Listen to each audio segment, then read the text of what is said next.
He finally did it. Dolph Ziggler finally turned heel. One of the better technical wrestlers in the WWE today, Dolph has made a career on his excellent in-ring ability and ability to connect with fans. From elite athlete to male cheerleader and back again, this is Wrestling Origins Dolph Ziggler. Nicholas Theodore Nemeth was born on July 27, 1980 in Cleveland, Ohio. He grew up an avid wrestling fan and great athlete. He says he played sports from the age of 5 years old, which is no surprise given how athletically gifted he is. He also says that he thought about getting into pro wrestling from a young age as well. Nick, as he's more commonly known, attended St. Edward High School in Lakewood, where he would compete in amateur wrestling. Nick was a really damn good wrestler. He set the school record for the most pins in a career with 82, and his wrestling team would win the national championships twice. After high school, Nick went to Kent State University, a Division I school, where he would continue wrestling. There, he would set the record for the most career wins in team history, with 21 wins between 2000 and 2003. He would go on to win consecutive championships, namely he's a 3-time All-Mid-American Conference champion at 165 pounds. Interestingly, Nick says he didn't win all the championships for the sake of winning, but he wanted to use his wrestling background to get into the WWE like Kurt Angle, who I presume was an idol of his. Anyways, Nick would try out at Ohio Valley Wrestling in 2004 for a shot at becoming a pro wrestler, but was originally turned down. He wouldn't be deterred though, as he kept training on his own and bulking up, and he eventually landed himself a contract with WWE in 2004. He was assigned to OVW and would go under his real name of Nick Nemeth. He would quickly feud with Paul Burchill before landing a title shot against Ken Doane in August 2005, but he would lose. Nick wouldn't spend a ton of time in developmental before being called up to the Raw roster in September of 2005. He would debut there as the golf caddy for Kerwin White, the hilarious persona of Chavo Guerrero. He would serve as his sidekick or enforcer, and even tagged with him against Shelton Benjamin and Matt Striker, where he made his wrestling debut. However, after the death of Eddie Guerrero, Chavo dropped the gimmick, and Nick was sent back to OVW. There, Nick would become part of the infamous Spirit Squad, a group of 5 male cheerleaders. Now going under Nikki, the Spirit Squad had to legitimately train with real cheerleaders to make it seem authentic. On January 23, 2006, the group would debut on WWE TV on Raw, where they helped Jonathan Coachman win a match. Then, they would become involved with a feud between Vince McMahon and Shawn Michaels, attacking Shawn on multiple occasions. After receiving a title shot, 2 members of the squad would win the World Tag Team belts from Big Show and Kane, but all the members would be recognized as champions. After continuing their attack on HBK, Shawn would reform D-Generation X with Triple H to take care of the squad, which they did. After that, the squad would retain their championships on multiple occasions before finally losing them to Ric Flair and Roddy Piper, just before being buried by DX and sent once again back to OVW. Again as Nick Nemeth, he would continue developing and working dark matches from 2007 to 2008. He would most notably win the FCW Florida Tag Team Championships on 2 occasions. After being repackaged in 2008, Nick would make his on-air debut on Raw as Dolph Ziggler in September. However, he would be popped for violating the WWE wellness policy and was suspended for 30 days, less than a month later. Dolph would make his wrestling debut when he returned in December, where he lost to Batista.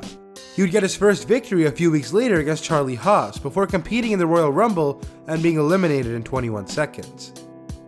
In April of 2009, Dolph was drafted to SmackDown, where he would quickly get a US title match, though he couldn't capture it from MVP. Next, Ziggler would enter an on-screen relationship with Maria while also chasing the Intercontinental Championship. However, he failed on multiple occasions, and eventually broke up with Maria after she cost him a match. Moving to 2010, Dolph would begin a relationship with Vicky Guerrero before finally winning the Intercontinental Championship for the first time from Kofi Kingston. He would retain this title multiple times, holding it all the way to TLC where he lost it back to Kofi, ending his reign at 160 days.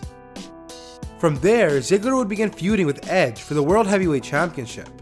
He would lose at Royal Rumble as well as on SmackDown, but due to Vicky's corruption as GM, she awarded Dolph the title, but Edge won it back promptly.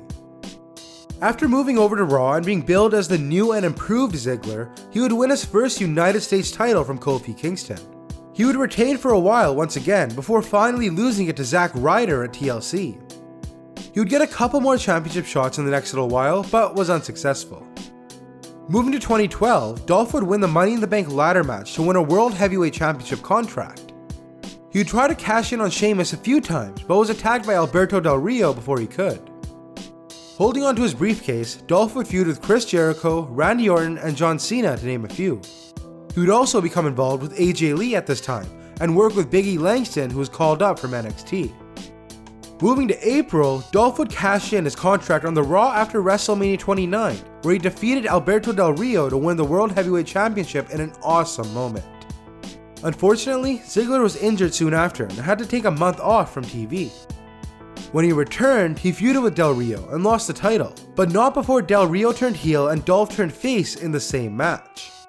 His championship reign lasted just 69 days, and he failed to capture it in the rematch. Moving forward, Dolph began gaining popularity but wouldn't be able to capitalize on his numerous title shots before suffering a concussion at the hands of Ryback. He would make his return but continue to lose until July, where he defeated The Miz to win the Intercontinental Championship.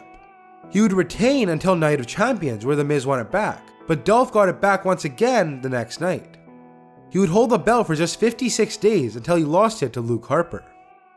A little while later, Dolph would win the Intercontinental belt once again after defeating Harper in a ladder match. Side note, Dolph was named Rolling Stone's WWE Wrestler of the Year in 2014. Moving to 2015, Dolph would lose the title to Bad News Barrett after Kane distracted him. After WrestleMania 31, where Dolph failed to win back the Intercontinental Championship, he would become involved with Lana, the former manager of Rusev. They feuded with Rusev and Summer Rae until the real-life engagement of Rusev and Lana was announced, which ended the storyline. After a relatively quiet 2015, Dolph Ziggler's career picked up a bit in 2016. After getting a couple title shots and having some good matches with the likes of Kevin Owens, Triple H, and Sami Zayn, Ziggler would feud with Baron Corbin. The two traded wins over one another, but eventually Corbin came out on top by defeating Dolph at Money in the Bank. Dolph Ziggler was drafted to SmackDown as part of the 2016 WWE Draft, and quickly became #1 contender for the WWE Championship, but couldn't defeat champion Dean Ambrose at SummerSlam. Since then, Dolph has feuded with The Miz for the Intercontinental Championship, notably putting his career on the line at No Mercy. Despite being attacked by his former Spirit Squad teammates, Dolph would win the title, only to lose it back to The Miz. Most recently, Dolph turned heel on SmackDown, after failing to capture the WWE Championship and being attacked by Baron Corbin. And that was Wrestling Origins Dolph Ziggler. As with most superstars who've been in the WWE a while, I had to leave some information out, so if I missed anything important, let me know below.